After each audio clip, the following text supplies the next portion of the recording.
قربانی کن لوگوں پر فرض ہے؟ مکمل رہنمائی۔ عید الاضحیٰ قریب آتی ہی سب سے اہم سوال یہ ہوتا ہے کہ قربانی کن لوگوں پر فرض ہے۔ یاد رکھیں، قربانی ہر مسلمان پر لازم نہیں بلکہ اس مسلمان مرد اور عورت پر واجب ہوتی ہے جو صاحب نصاب ہو، یعنی اس کے پاس اپنی بنیادی ضروریات کے علاوہ اتنا مال موجود ہو جو نصاب کے برابر ہو۔ جس طرح زکوٰۃ کے لیے نصاب مقرر ہے، اسی طرح قربانی کے لیے بھی معیار رکھا گیا ہے۔ اگر کسی کے پاس سونا، چاندی، نقد رقم یا ایسا مال موجود ہو جو نصاب کی حد کو پہنچ جائے تو اس پر عید الاضحیٰ کے دنوں میں قربانی کرنا واجب ہے، چاہے وہ مال تجارت کا ہو یا بچت کی صورت میں ہو۔ البتہ مسافر پر قربانی واجب نہیں، اور نہ ہی ایسے شخص پر جو نصاب کا مالک نہ ہو۔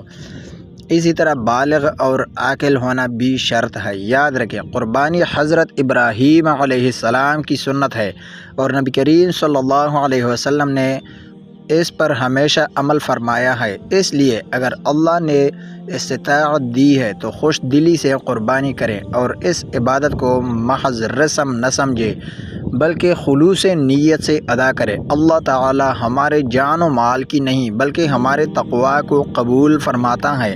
اگر آپ چاہتے ہیں کہ ایسی ایمان افروز اور رہنمائی والی ویڈیوز آپ تک پہنچتی رہیں تو ابھی ہماری یوٹیوب چینل کو سبسکرائب کریں۔